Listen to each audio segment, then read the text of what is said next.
ఇచ్చిన మాట, జగనన్న ఇచ్చిన మాట నిలబెట్టుకుంటా ఉంటే నిజంగా చాలా సంతోషంగా, చాలా గర్వంగా కూడా ఉంది నాకు. ఎన్నికల ముందు చెప్పాడు, ఏప్రిల్ 2019 నాటికి డ్వాక్రా మహిళలకు, మీ గ్రూపులకు ఎంత మొత్తాన్ని 4 విడతల్లో తప్పకుండా కడతానని చెప్పి ఏదైతే హామీ ఇచ్చారో ఇప్పటికే సక్సెస్ఫుల్ గా 3 విడతలు ఇచ్చాడు. ఇవాళ 4వ విడత ఇస్తూ మీకు ఇచ్చిన మాట జగనన్న నిలబెట్టుకుంటా ఉన్నందుకు నిజంగా సంతోషంగా ఉంది, గర్వంగా ఉందని చెప్పి మీ అందరికీ తెలియజేస్తా ఉన్నా.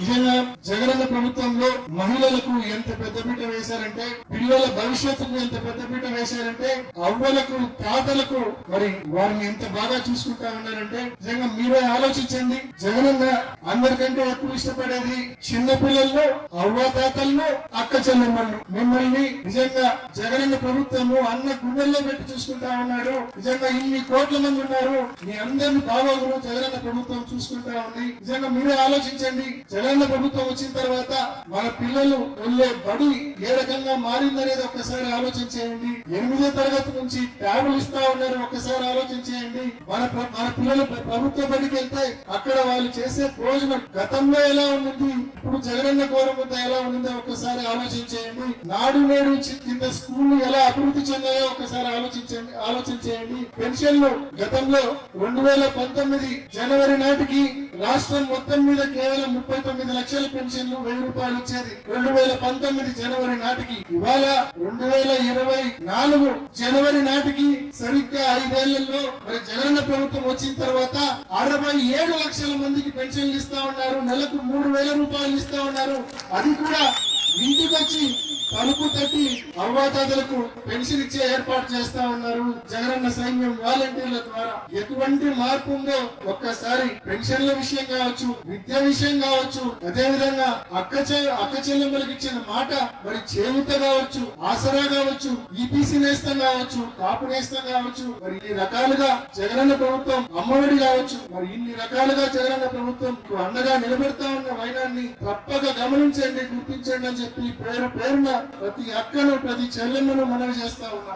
మరి అంతేకాకుండా గత ప్రభుత్వాలను ఒక్కసారి గమనించండి, జగనన్న ప్రభుత్వాలను ఒక్కసారి గమనించండి. గత ప్రభుత్వంలో మరి ఎన్నికలప్పుడు ఏం చెప్పారు, రైతుల రుణాలన్నీ మాఫీ చేస్తా అన్నారు. మరి ఏం చేశాడు ఆయన చంద్రబాబు నాయుడు గారు, 87,000 కోట్ల రూపాయలు రైతుల రుణాలు అన్ని మాఫీ చేస్తారని చెప్పి రైతులకు శుభకోపం పెట్టారు. కేవలం 10,000 కోట్లు మాత్రం చేసి 77,000 కోట్లు చేతులెత్తేసినాడు. రైతులందరినీ నట్టేట ముంచిన పరిస్థితి మనం ఇస్తా ఉన్నాం. అదే విధంగా గడిచిన ప్రభుత్వం ఇంకో హామీ ఇచ్చింది, డ్వాక్రా రుణాలన్నీ మాఫీ చేస్తామని చెప్పి పూర్తి స్థాయిలో మాఫీ ఇచ్చారు. మరి మాఫీ చేశారా? మరి డ్వాక్రా గ్రూపులను పూర్తిగా నిర్వీర్యం చేసిన పరిస్థితి తీసుకొచ్చారు. మరి ఈ రకంగా ఇచ్చిన మాటను నిలబెట్టుకోని గత ప్రభుత్వాన్ని మీరు చూశారు. ఇచ్చిన మాటను ఇచ్చినట్టుగా ప్రతి మాటను నిలబెట్టుకుంటున్న జగనన్న ప్రభుత్వాన్ని మీరు చూస్తా ఉన్నారు. ఇవాళ తప్పకుండా మరి ఇచ్చిన ఒక్క రైతు రుణమాఫీ, డ్వాక్రా రుణమాఫీనే కాదు, గడిచిన ప్రభుత్వం ఇచ్చిన అన్ని హామీలు కూడా విస్మరించిన పరిస్థితి మనం చూస్తా ఉన్నాం. జగనన్న ప్రభుత్వం దాదాపు 95% హామీలు గర్వంగా అమలు చేసిందని చెప్పి గర్వంగా మీ అందరికీ తెలియజేస్తా ఉన్నా.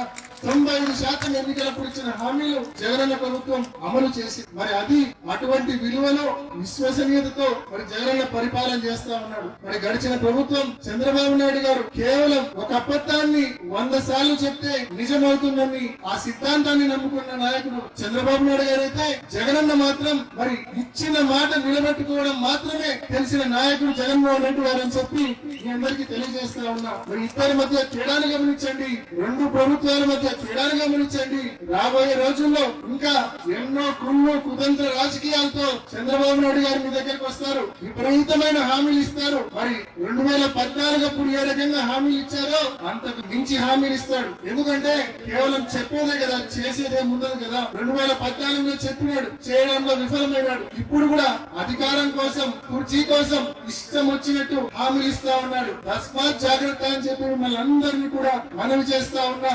ప్రతి ఒక్కరు కూడా వారి కుళ్ళు కుతంత్రాలను, వారి రాజకీయాలను దయచేసి అర్థం చేసుకోండి అని చెప్పి మీ అందరినీ కూడా మనవి చేస్తా ఉన్నా.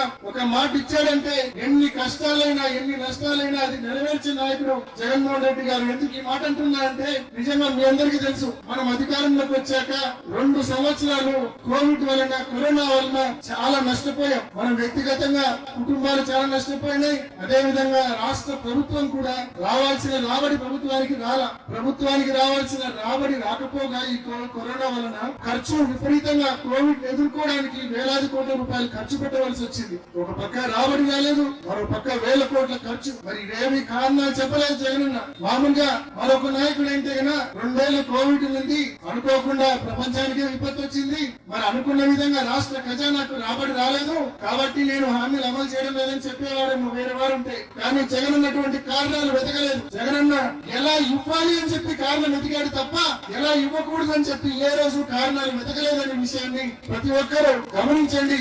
అందుకే ఎన్ని కష్టాలు వచ్చినా, ఎన్ని నష్టాలు వచ్చినా, ఎన్ని విపత్తులు వచ్చినా, కరోనా వంటి విపత్తులు వచ్చినా కూడా ఇచ్చిన మాటకు కట్టుబడి 95% హామీలు అమలు చేసిన నాయకుడు జగన్మోహన్ రెడ్డి గారు, విలువైన విశ్వసనీయత కలిగిన నాయకుడు జగన్మోహన్ రెడ్డి గారు. తప్పకుండా ఇవన్నీ కూడా గమనించి రాబోయే సంగ్రామంలో, రాబోయే యుద్ధంలో తప్పకుండా అందరి ఆశీస్సులు మన ప్రియతమ నాయకుడు జగన్మోహన్ రెడ్డి గారిపై తప్పక ఉంచాలని, మా అందరిపై మీ ఆశీస్సులు తప్పక ఉంచాలని పేరు పేరున ఇక్కడికి వచ్చిన ప్రతి అక్క చెల్లెమ్మను, ప్రతి అన్న తమ్ముని పేరు పేరున మనవి చేసుకుంటూ ముగిస్తున్నా.